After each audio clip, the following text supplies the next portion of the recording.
신명기 9장 18절에서 29절 말씀.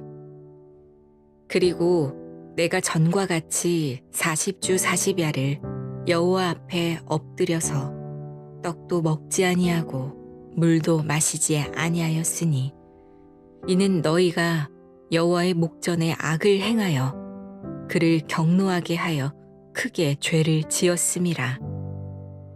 여호와께서 심히 분노하사 너희를 멸하려 하셨으므로 내가 두려워하였노라.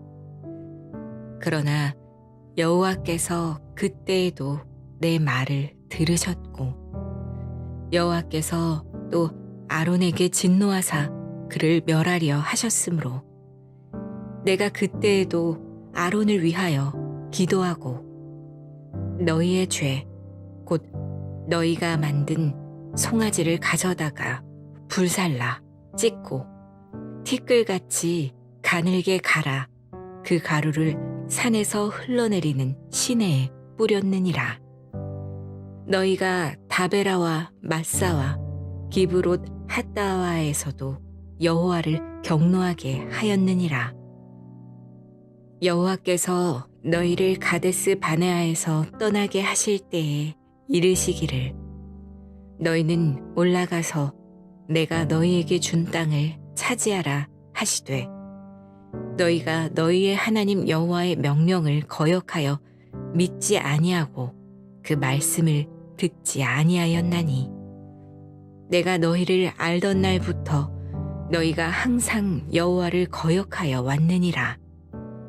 그때 여호와께서 너희를 멸하겠다 하셨으므로 내가 여전히 40주 40야를 여호와 앞에 엎드리고 여호와께 간구하여 이르되 주 여호와여 주께서 큰 위엄으로 속량하시고 강한 손으로 애굽에서 인도하여 내신 주의 백성 곧 주의 기업을 멸하지 마옵소서. 주의 종 아브라함과 이삭과 야곱을 생각하사 이 백성의 완악함과 악과 죄를 보지 마옵소서. 주께서 우리를 인도하여 내신 그 땅 백성이 말하기를 여호와께서 그들에게 허락하신 땅으로 그들을 인도하여 드릴 만한 능력도 없고 그들을 미워하기도 하사 광야에서 죽이려고 인도하여 내셨다 할까 두려워하나이다. 그들은 주의 큰 능력과 펴신 팔로 인도하여 내신 주의 백성 곧 주의 기업이로소이다 하였노라. 샬롬. 오늘도 하나님의 말씀으로 하루를 시작하시는 여러분들에게 하나님의 은혜와 평강이 충만하게 넘치시기를 간절히 축복합니다. 2025년 9월 8일 신명기 9장 18절에서 29절 말씀을 가지고 실패 속에서 드린 기도라는 제목으로 함께 말씀 나누도록 하겠습니다. 벌써 이제 꽤 오래된 이야기인데 2016년 전 세계가 주목했던 바둑 대결이죠. 바로 한국의 프로 기사 이세돌 구단이 구글 딥마인드 인공지능 알파고하고 바둑 이 대국을 둔 일입니다. 인공지능이 인간을 이길 수 있을까 모두가 숨죽여 보던데 이세돌이 3연패를 했죠. 그래서 근데 이제 네 번째 이 대국에서 여기까지 지면 참 이건 어떻게 하나 이제 생각을 했는데 바로 이 바둑 역사의 길이 남을 78수 사람들이 그것을 가리켜서 신의 한 수다라고 불렀죠. 누구도 예상하지 못한 그 수로 인해서 이 컴퓨터가 인공지능이 흔들렸어요. 그래서 결국에 그 마지막 판은 또 졌습니다만 인간으로서 1승을 거둔 그러한 마지막 이 대국 기사가 됐습니다. 패배기 짙은 상황에서도 포기하지 않고 던진 그 한 수가 결정적인 전환점이 되었던 것이죠. 우리 인생에도 결정적인 한 수가 필요할 때가 있습니다. 그리고 그런 현명하고 대단한 결정을 하는 것도 중요하지만 지금이 그런 타이밍임을 깨닫기도 쉽지 않은 일이죠.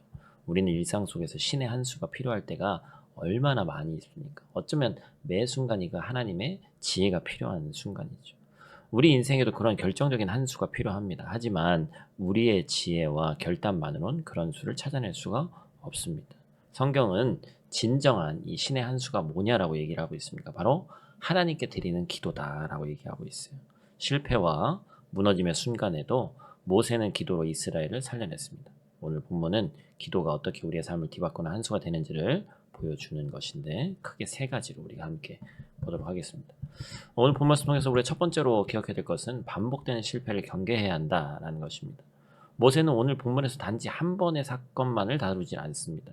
그는 이스라엘의 역사를 펼쳐놓듯이 반복된 실패들을 나열하죠. 금송아지 사건 18절을 시작해서 디베라에서의 불평, 마사에서의 시험, 기브롯 핫다와에서의 탐욕 22절 말씀, 그죠? 가데스 바데아에서의 불순종 23절. 모세는 그들의 실패를 조목조목 되짚으면서 너희가 항상 여호와를 거역했다 이렇게 얘기합니다. 즉 이스라엘은 단순히 한두 번 잘못한 것이 아니라 하나님 앞에 반복적으로 실패한 백성이었단 말이에요.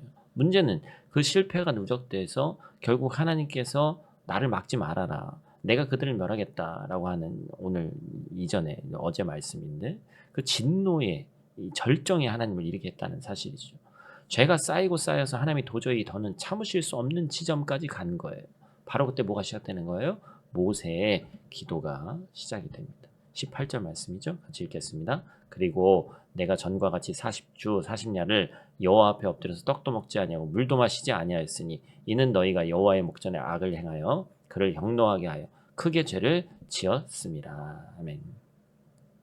40주 40야를 먹지도 않고 물도 안 마시고 금식하면서 하나님 앞에 매달립니다. 무슨 얘기예요? 목숨 걸고 했다는 얘기죠. 결국에 이스라엘 실패가 모세의 기도의 출발점이 됐어요. 실패의 순간이 절망으로 끝난 것이 아니라 기도로 나아가야 할 때임을 모세가 몸소 직접 보여준 것이죠. 그렇기 때문에 우리는 이스라엘처럼 이 반복되는 실패를 결코 가볍게 여겨서는 안 됩니다. 작은 죄라도 누적이 되면 그것이 하나님의 진노를 불러올 수 있다. 그러나 우리의 실패는 또 다른 새로운 시작이 될 수도 있다는 거예요. 그것을 기도로 전환한다면 하나님께서 여전히 우리를 붙들어 주시는 겁니다. 그렇기 때문에 우리들이 오늘은 이 말씀 앞에서 스스로를 돌아보면서 나는 반복되는 실패를 경계하고 있는가, 실패 속에서 하나님께 무릎으로 나아가고 있는가를 스스로에게 질문하는 여러분들 되시기를 간절히 축복합니다. 두 번째로 우리가 기억할 것은 진노를 막은 모세의 한수입니다. 22절 말씀 보니까 같이 읽겠습니다. 너희가 디베라와 마사와 기브롯 핫다와에서도 여호와를 경노하게 하였느니라. 이것은 단지 어떤 징계가 아니라 언약 백성을 이제 끊어내겠다는 어찌 보면 무서운 선언 같은 말씀이죠.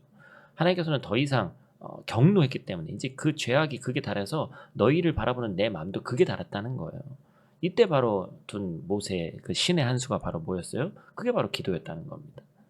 하나님은 모세의 기도에 움직이셨고 그 결과 하나님은 진노를 거두셨고 이스라엘은 멸망하지 않았습니다. 그들을 살린 것은 정치적 수단도 군사의 힘도 아니라 바로 모세의 기도였습니다. 그래서 모세는 목숨 걸고 중보의 기도를 했고 하나님과 인간 사이에는 사실 영원한 우리 중보자는 예수님밖에 없으시지만 구약시대 때는 모세가 그 역할을 감당했던 것이죠. 대단한 역할을 한 것이죠. 결국 모세가 기도했던 그 모든 내용을 하나님께서 들으셨어요. 멸망당해 마땅할 백성들이 여전히 하나님의 백성으로 불리게 됐습니다. 이게 바로 모세의 한수였습니다. 하나님의 진노 앞에서 포기하지 않고 백성들을 위해 간구하고 그들을 다시 하나님의 품으로 붙들어 세운 기도, 그 기도가 이스라엘을 살리고 하나님의 역사를 이어가게 만든 것입니다. 하나님은 기도를 허락하실 뿐 아니라 요청하십니다. 하나님과 맞서 기도하는 것이 아니라 하나님 안에서 기도하는 거예요. 하나님과 상관없는 백성이 아니라 하나님의 백성이라는 건 그들에게 주어진 유일한 희망이었습니다. 모세는 무 백성들의 거짓된 마음을 알면서도 품고 여기까지 이끌어왔어요. 그런 의미에서 오늘 이 모세의 기도이자 모세의 한수는 그가 얼마나 백성들을 사랑하는 리더였는지를 보여주는 것이죠. 마지막 세 번째로 우리가 기억해야 될 것은 언약을 붙드는 기도입니다. 모세의 기도가 단순히 감정에 호소하는 것이 아니었다는 거예요. 27절 말씀 같이 있습니다. 주의 종 아브라함과 이삭과 야곱을 생각하사 이 백성의 완악함과 악과 죄를 보지 마옵소서. 이스라엘 사람들이 기도할 때 가장 많이 쓰는 표현 같은 표현이죠. 그죠? 아브라함, 이삭, 야곱의 역사하셨던 그 하나님, 이들과 언약을 맺으셨던 그 하나님이 나하고도 이 언약을 기억해 주셔서 이 언약의 연장성산으로 우리를 기억해 주십사 하는 그런 기도였습니다. 결국에 모세의 기도는 하나님의 신실성에 기대는 그러한 기도였죠. 우리의 기도도 마찬가지입니다. 나의 공로나 의로움이 아니라 하나님의 약속과 하나님의 성품이 근거가 될 때 그 기도는 결코 흔들리지 않는다는 것이죠. 기도는 내 의지를 하나님께 관철하는 수단이 아니라 하나님의 언약과 영광에 나를 묶는 자리다라는 것입니다. 사랑하는 성도 여러분, 이스라엘은 끊임없이 실패했습니다. 그 실패는 하나님의 진노를 불러왔고 멸망의 위기까지 몰고 갔습니다. 그런데 그 순간 위대한 지도자, 중보자 된 우리 모세의 기도가 시작됐고 한 사람의 이 기도가 하나님의 진노를 막아섰습니다. 실패의 끝자락에서 드린 기도가 바로 이스라엘을 살려내는 신의 한 수가 된 거예요. 오늘 우리의 삶도 다르지 않습니다. 우리는 여전히 넘어지고 반복적으로 실패하고 때로는 하나님을 마음 아프게 합니다. 그러나 실패는 끝이 아닙니다. 실패는 기도의 시작이고 오히려 그 실패가 우리를 하나님 앞에서 무릎 꿇게 하고 하나님은 그 기도를 통해서 다시 길을 여시는 거예요. 그러므로 사랑하는 성도 여러분, 실패 속에서 좌절하지 마시길 바랍니다. 실패 속에서도 하나님을 붙드시고 기도하시길 바라요. 그 기도가 여러분의 인생을 뒤집는 신의 한 수가 될 줄로 믿습니다. 하나님은 지금도 실패를 기도로 바꾸는 사람을 통해서 새 역사를 써 내려가십니다. 오늘 우리도 그 자리에서는 은혜가 있기를 주님의 이름으로 축복합니다. 오늘 말씀을 마무리하면서 우리가 좀 더 실천해야 될 것은 무엇이 있을까 한번 생각을 해봤는데 모세가 백성들 위해서 엎드린 것처럼 오늘 하루 한 사람입니다. 저 같은 경우는 모든 성도를 위해서 거의 매일같이 기도하려고 노력하지만 딱 한 사람 정해서 그 사람의 이름을 불러가면서 중보 기도하는 거예요. 그리고 그 사람의 아픔이 무엇인가 우리 공동체 가운데도 있고 공동체가 아니더라도 우리 주변에 있는 사람 그 아픈 마음을 갖고 있는 그 한 사람을 기억하면서 그 사람의 이름을 불러가며 기도하는 저와 오늘 여러분들이 되시기를 간절히 축복합니다. 우리 다 같이 있는 곳에서 함께 기도하고 마치도록 하겠습니다. 자비로우신 아버지 하나님, 오늘도 저희를 깨워주시고 말씀 앞에 다시 서게 하심에 감사를 드립니다. 우리의 삶을 돌아보면 이스라엘처럼 반복되는 실패가 너무나도 많았음을 고백합니다. 그러나 주님은 우리를 버리지 않으셨고 다시 무릎 꿇게 하셨습니다. 아버지 하나님, 모세가 40주야를 금식하며 백성을 위해 기도했던 것처럼 우리도 실패 속에서 주님께 나아가기를 원합니다. 우리의 힘으로는 아무것도 할 수 없사오니 기도로 하나님의 자비와 은혜를 붙들게 하여 주시옵소서. 또한 우리의 기도가 감정에 머물지 않고 주님이 주신 언약을 붙드는 기도 되게 하여 주시옵소서. 주님의 이름과 영광을 위해 여전히 우리를 주님의 백성으로 계속해서 삼아주신 그 은혜를 우리가 감격하며 살아갈 수 있도록 도와주시옵소서. 오늘 하루도 가정과 일터와 교회 위에 하나님의 신의 한 수와 같은 기도의 은혜가 있게 하시고 낙심한 자에게 소망을, 넘어지는 자에게 일어설 힘을 얻는 하루 되게 하여 주시옵소서. 예수님 귀하신 이름으로 기도드립니다. 아멘.